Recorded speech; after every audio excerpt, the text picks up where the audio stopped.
best reviews. Tell them none can contest, we don't. What's good, everybody? Welcome to the show. We're here to talk about BMF, the documentary on Starz, episode 5. Talk about some of the main points of the last episode on episode 5 and get into it. You guys let me know in the comments as well. What do you think about the documentary so far? And are you enjoying it? Do you think it's just as good or better than the TV show? I'm enjoying it myself, so I'd be interested to see, what other people think. So, hold on 1 second. Let me, and also, what's some other shows that people are watching?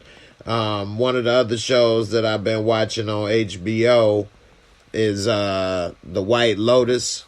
I don't know how many people have been watching that, but that's been pretty good as well. So, The White Lotus. What else is there? Something on Netflix? Let me see. All right. So, the difference, one of the things they got with this BMF documentary that I like different than the show is they got a lot of interviews with people and details that are missing from the show. Now, I did do a real story about Big Meech and BMF. So I did cover a lot of this stuff myself personally, but it's still details that are coming up that even myself that did a video on this and did extra, work and research into this, are still learning new things. So I like it. I think it's interesting. I like to see everybody talking and little country cops and stuff. Oh, they were coming up in here. They were too flamboyant. Now I knew that wasn't gonna work. But overall, it was good. I like this episode. And I'm going to go over some of the main points of the episode and break it down. So, let's see. Oh, Damian Kenny, I have watched this as well. Showtime's Let the Wrong One In. That's a vampire show with this father that's protecting this little girl that's a vampire. And it's pretty good. It's a really good show. It actually just ended. I missed a couple episodes, but I need to go on back and watch that. That's definitely a good one to check out. Let the Wrong One. I think it's called Let the Right One In. I think it's called Let the Right One In, not the Wrong One. But it might be the wrong one. I thought it was the right one, though. But anyway. So, yeah, that's a good show as well. All right, so when this episode picks up, at this point, at episode 5, Meech is already the biggest drug dealer in the United States, and it's pretty much, no stopping it. He done consolidated the whole drug empire, and the police didn't realize how big it was until they started really getting into the investigation. So, now they're starting to get into the investigation. They getting more proof and evidence and stuff. And so now they on the police radar at this point. They done looked at them as like financiers, and they started to create businesses, BMF Entertainment, Juice Mag, all this other stuff that they was doing, Big Meech, and it was just too much attention, and they was like, these dudes is too big. They put up that billboard, definitely pissed off the cops, and that was a no-no. So we is still at this point in the early 2000s in Atlanta. And Big Meech, at this point, he was already a A-Town legend. You know, they showing him hanging out with everybody from hip-hop at this time, from Nelly to Puff. I mean, he was going to clubs and literally taking over the club. Like, everybody in the club was on his tab. Just think about that. Like, big clubs, not a little bar with 25 people, but big clubs where people spending big money, and he's paying for everything. And they said they was on like a period where they wasn't even getting no sleep, out partying for like 20, 30 days in a row. Woo! So he said it came to around 2003 in LA. Terry is getting frustrated with all the stuff that Meech been doing, to being too flashy, and he been running everything in LA because at this point, you know, Meech, he on house arrest. Now the police, they kind of admire BMF when they talk. I give them credit. They be giving BMF credit, like, man, they were able to do all of this and he was able to control all of that. And then they'll be like, and they did it without bloodshed, which is very rare in the dope game. A lot of people, they don't want to cooperate. A lot of independent thinkers. And so to be able to get everybody to cooperate and work together and make money and nobody had to get killed, that is a major accomplishment. I ain't gonna lie, that is big. I ain't never heard of any organization, you know, criminal mafia or whatever, able to do that. And the cops, they bring that up as well. So, and even Meech, he on the phone like, you know, that's my brother. We made sure everything was love. We split everything 50-50. All the money we made was 50-50. So that's tight though, you know. So they would split everything 50-50 down the middle. They showed him with pictures with Puff and all this stuff. So it comes to 2003 October in Atlanta, and at this point he said they was partying for like 21 days straight. They went to Club Chaos, and at this point at the club, this guy Wolf Jones, who was Puffy's bodyguard at the time. Now, they say allegedly that Wolf, well, they say he may have started the East Coast, West Coast beef, because according to the police in this documentary, they say that Wolf murdered in 95 one of Suge Knight's bodyguards, which, you know, that could cause why Suge got beef with Puff and all of the stuff happened. So I don't know. So they say that could have been part of the reason why it started, which was interesting.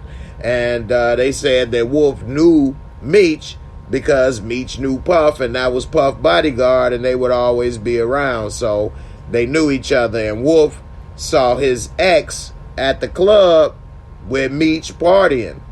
Now they say, some say he got jealous because all the girls and people was over there, you know, giving Meech attention, and him and his friend wasn't able to get no love, or whether it was the ex.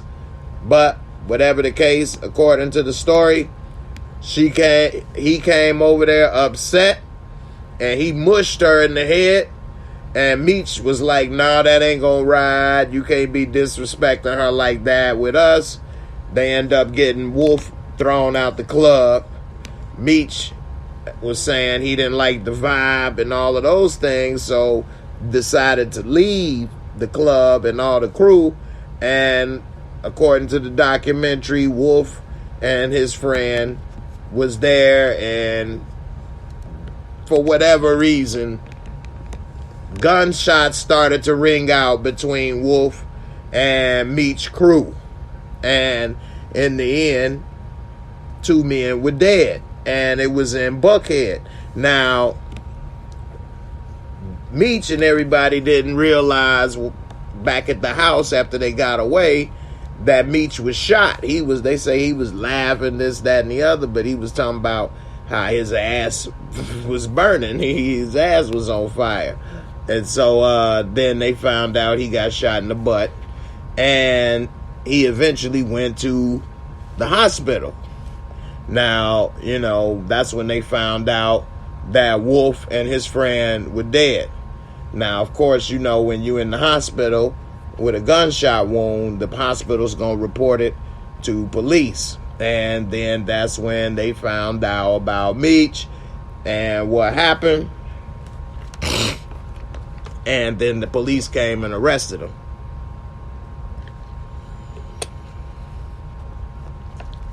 Hit him with a double murder. Hit Meech with double murder for the 2 men killed. Now the cops said, and this tripped out the cops, boy, they was pissed even to this day when he was describing this, talking about he wasn't nervous when we came to question him. No, he was like a dog. He went into the corner and he urinated in the corner like he was marking his territory. That was foul. And then he like, when we was ready to question him, we told him to have a seat. He like, how the fuck am I gonna sit down when I got shot in the ass? And then decided to lay down on the table and answer questions laying down on the table. And that damn show pissed off the detectives, so they was mad at that. And so they said when they was questioning him, he was all over the place. Talk about he rap, but he don't rap. He write the raps. And that, you know, where you live. Well, I don't live nowhere. I just stay here and there. And then he hearing reports, though, that when the gunfire was going on, that somebody jumped on top of him to, like, cover him like he a boss, like a human shield. So they like, we hearing that you a boss, but you act like you a nobody. And so, you know, it turns out that some woman identified a guy as the shooter that looked like him. But it turned out it could have been this other guy named Bull, who was one of the associates. And when they said you put him in the lineup from a distance, they damn near look identical. And so they did put the pictures up together, and they did look pretty similar, especially if it's dark at night from a distance. And they said when they checked Meech, he didn't have any gunpowder residue or anything on his hand, but that guy Bull did. But Bull didn't talk, whereas Meech went in there to talk. That way, in a way, kind of stalled the investigation, because he knew that they would look bad for bringing him in, and he don't have anything on him. And it was in a way kind of to throw the cops off. And so, you know, the family, Meech family and everything, his mom and them was like, we was shocked. We didn't know he was doing anything until we saw it on the news. How you know this boy got all this money and doing all this stuff? You never knew he had money? I mean, you know he wasn't working it for it. Anyway, Meech's lawyer was there. And he was saying that, you know, the cops looked bad. They didn't have no evidence.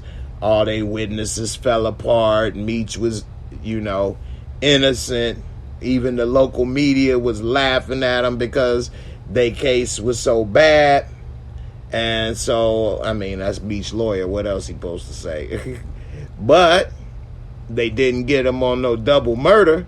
And Meech ended up on house arrest, which, you know, is still kind of messed up for getting shot and having no evidence on you. But they put him on house arrest at the White House, which then they ended up later finding out was Terry House.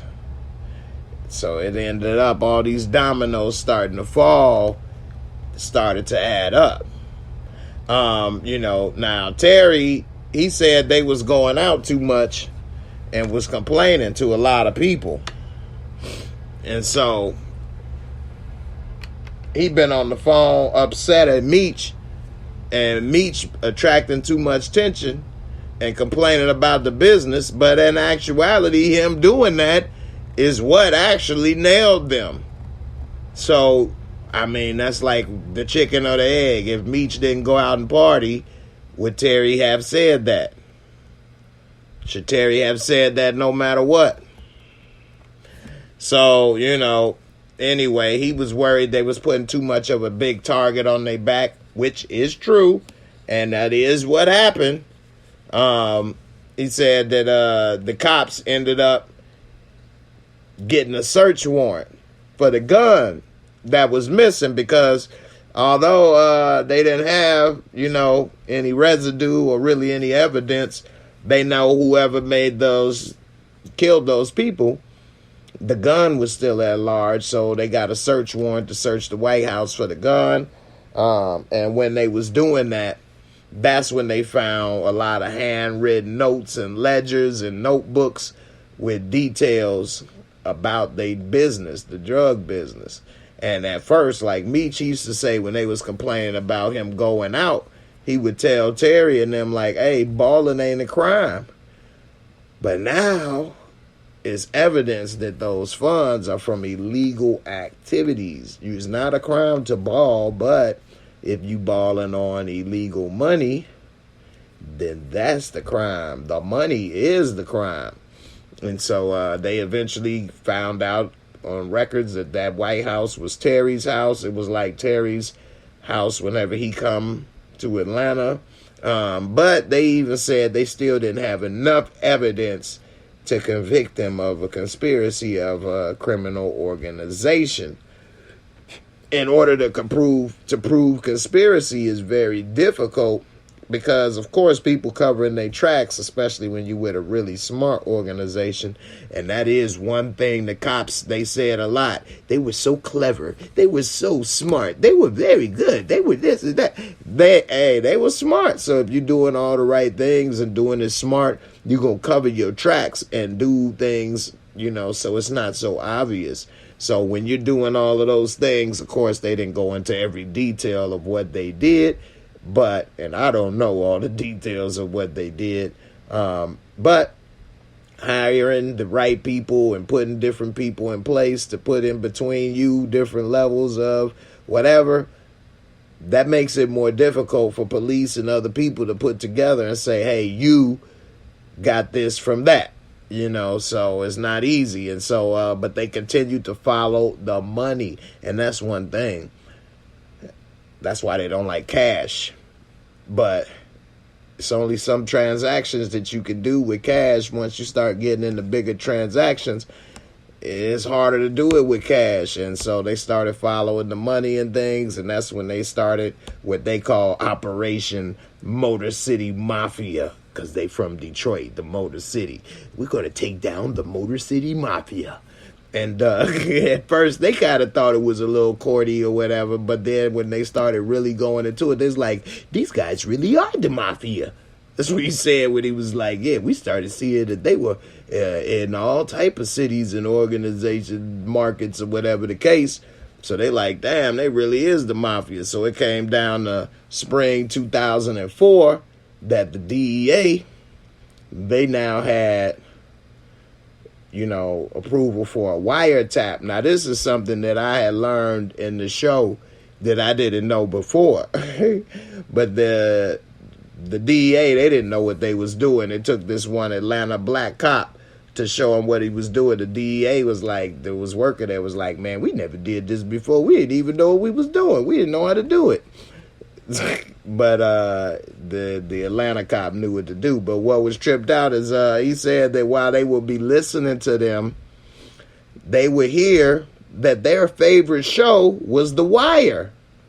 And that they listened to The Wire all the time. And the cops was like, that's our favorite show too. And we would be listening to it. And both sides was getting information from the show. They was like, it was this one episode where it was about wiretaps, and they was like listening, and they was like, man, should we ditch the phones? And everybody ditched the phones, and they was like, after watching that episode, like, man, we should ditch the phones. And they was listening like, oh no, we are screwed. And he was like, yeah, we should ditch the phones. And then one of them was like, man, these little country, backwards folks here ain't got no damn wire, man. They too damn dumb. this, that, and the other. And that's the big mistake people make. You always say what somebody not going to do or what somebody can't do. Never know what somebody doing. Don't put nothing past anybody. And while they were saying that, they were listening. They were actually wiretapped at that moment, being listened to. And the cops was like, no, no, no. And then when they was like, y'all, they dumb. They ain't doing that. And they kept the phones. They was like, yes. Always go with your first instinct, right? Because that was something. So Terry was pissed because he got to do all the work running the business for the whole country basically. And Meech, he locked down in the house. He can't do nothing. So Terry mad that he got to do all the work. He's trying to help people that's locked up. He trying to calm people down that's upset about this and that, all kind of stuff he trying to do. And he getting more and more frustrated.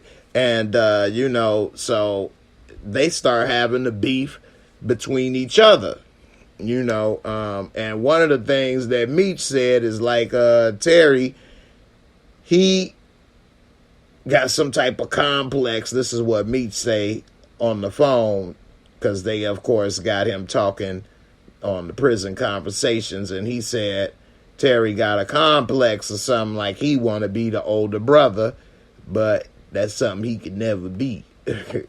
And I mean, I guess me looking from the outside in, maybe Terry feels like he's an older brother because he's more rational and steady.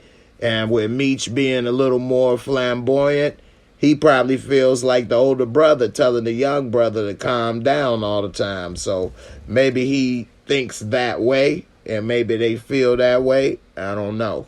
But Terry is the one that really brought them all down. So let's see. What's up? You say, K-Leezy, what's good? You say, Jay, do you think Meech mastermind getting locked up because he know he didn't do it? Yeah, as far as the shooting, that's why he did that, because he knew he had the money to get the lawyer, and they didn't have any evidence on him, and that would throw their case off. Whereas if they ended up getting the other guy, who knows, he might crack. So I don't know. Samara, what's up, girl? You say it sounded like the cop said he felt Terry would do something to Meech. Exactly. That's what I was about to get to. They was worried because of the beef between the two brothers was starting to get to a point where somebody actually said maybe we should do something about Meech because he won't chill and he bringing too much attention. And I was actually thinking that myself. After the last episodes, I was thinking, I'm surprised nobody ain't try to kill him.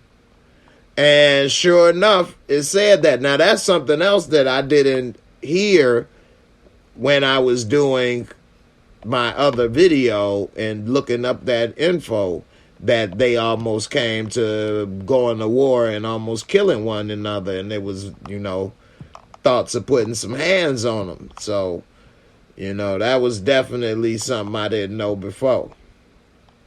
You say this made me look at Meech very differently. I mean, it actually make it look like Meech is a good guy more than it seems. That maybe people may have thought, in my view.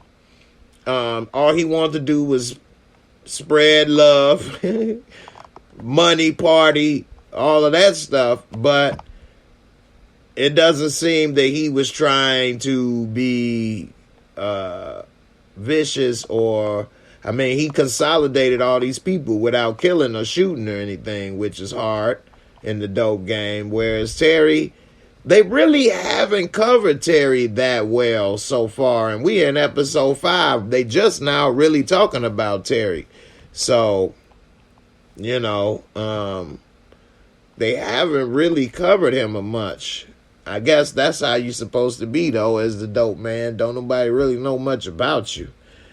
And that's the dope man playbook. Meech is different for doing what he did. But eventually they end up going into the White House. matching names and info together. And, you know, they finally put it together that Terry was a boss, that he was a shot caller, that people reported to him. And they actually had the wiretaps where Terry is giving orders, people reporting to him. And the one thing I do like about this is they actually play some of the wiretaps in different conversations. You can hear people talking about, yes, sir. Okay, I'm on it. Yes, sir. Like, he wasn't playing. Yes, sir. No, sir. Hey, what you think this is a game? So, I don't know. They ain't shared yet that a lot of people started coming up dead because of how they did business. So, I don't know. But they had respect. That's for sure. And so, you know, they all talking on the phone and everything. And that pretty much buried them. That was pretty much it. Now, you know, like I said, the cops was worried. They thought Meech might get killed by one of them because they didn't want to go to jail. And, you know, Meech thought Terry wanted to be the older brother and all of that stuff. And, you know, it was looking it was looking scary for the cops. They was worried for Meech because, of course, they want to arrest him and stuff. So they started to move in and try to, you know, advance their case because they didn't want Meech to be killed. You know, one thing that I found out, another thing, rather, I should say that I found out, is that Terry was shady as hell when it came to the business. So they broke it down, and I ain't gonna get into how it really was because it was a little more complicated than what I'm about to say. But to simplify it for everybody, Meech was getting the dope out of his little money for his side and his crew.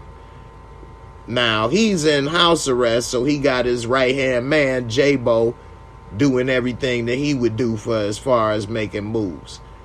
So J-Bo found out that now when they getting the product from Terry was taking out 4 ounces out of every kilo and cutting it with some, you know, some boo-boo.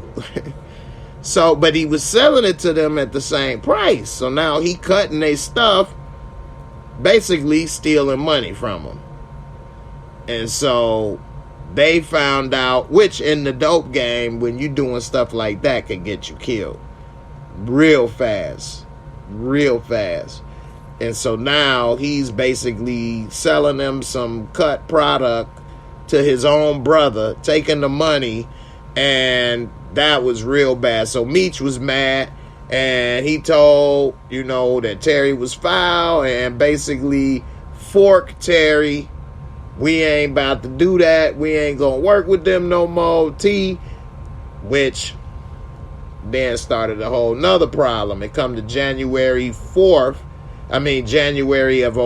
and it was Terry's birthday party out in LA, and Meech was still on house arrest, and Meech had a bunch of his people come out that way because now it's kind of split. You know what I mean? Sort of like East Coast, West Coast factions of the crew. You got the Terry faction and the Meech faction. And so Meech faction and his people came out there to help celebrate, show love or whatever. And they all were wearing Free Meech t-shirts. And that pissed Terry off because he like, don't wear that up in here. Basically, this is my birthday, my day. Y'all taking too much shine, attention away. They already was mad at Meech. Terry got mad with them for doing that. Some of the people from Meech, faction or whatever, went and got into the booth, got on the little loudspeaker, started, talking about Meech, this, that, and the other, BMF, and that was it. Terry was pissed. Next thing you know, they said the guns came out, and that was the end of the episode. So, damn. That's messed up.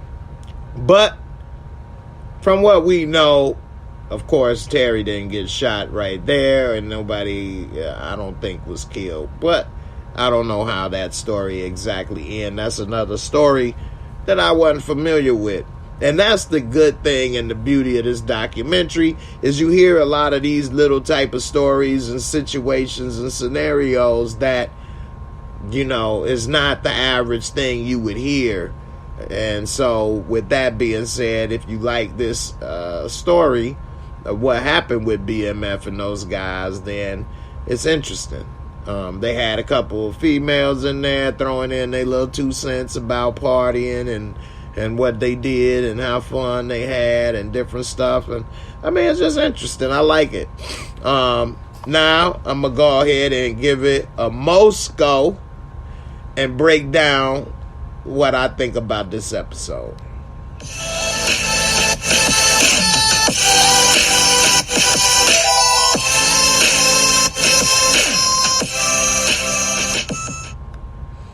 All right, the MOEDOT is my rating system. 4 simple categories, 25 points each, give you 100. And also, if you want to round it up to 1 to 10, you can just drop a decimal point. So, visual cinematography, I mean, it is a documentary, so it's not going to be too much, but I do like to see some of the scenes, pictures, reenactments, all of that.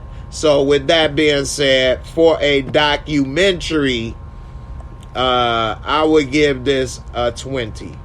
All right. Storyline and plot is excellent. The story and all the stuff that's going on, I would give it a 20. It's very interesting about this, although a drug dealer story is kind of a drug dealer story. Okay, but special effects, makeup, costumes, I mean, there is none. So with that being said, it's a documentary, people wearing their regular clothes and stuff like that. I'm gonna give it,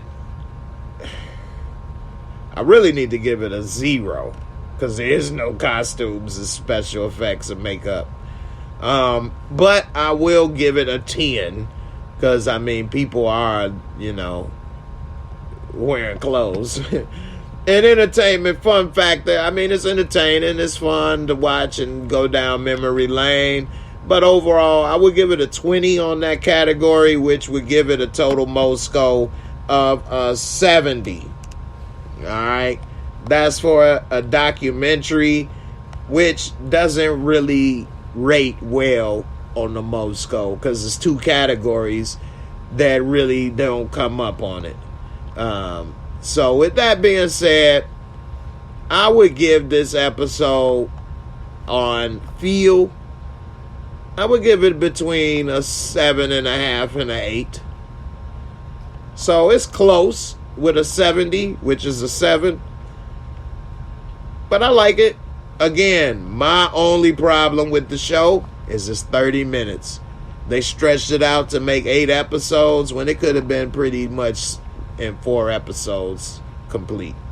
But hey, I get it. I still like it. It doesn't take away from the viewing, except that as soon as it's getting good, it's over. But if somebody goes back and binge watch it, I'm sure they would have a great time with that.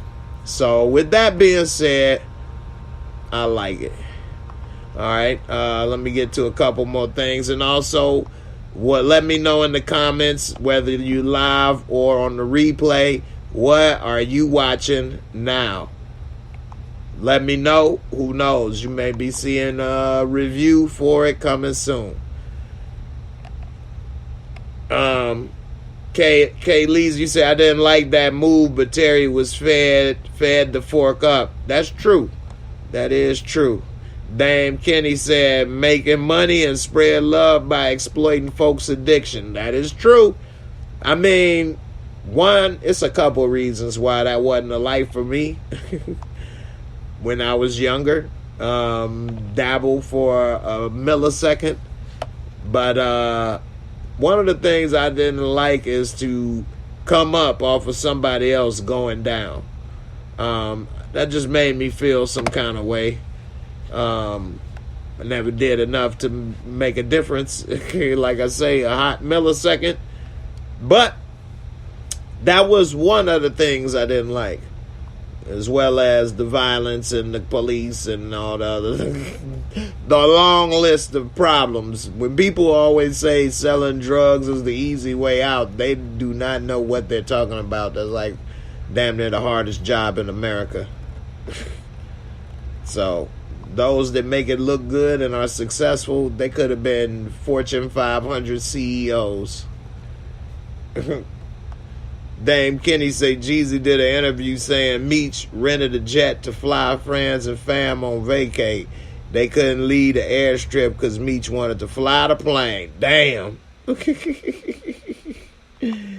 That's up, baby. Yeah. Juan Marley, what up, man?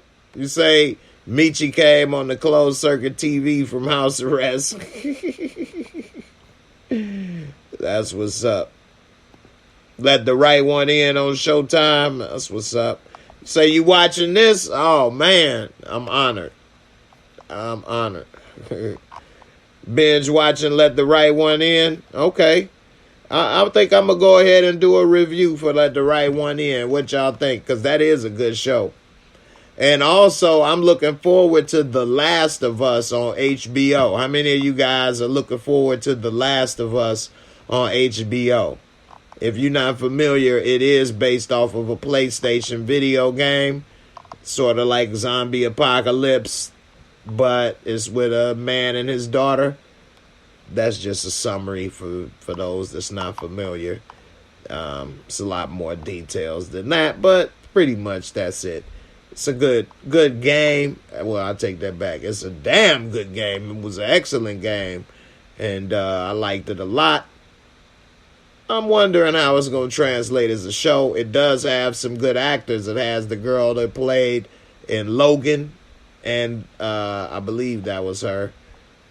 I might be wrong. And then it's got the guy that was in Game of Thrones that fought the Mountain and got his head squashed in.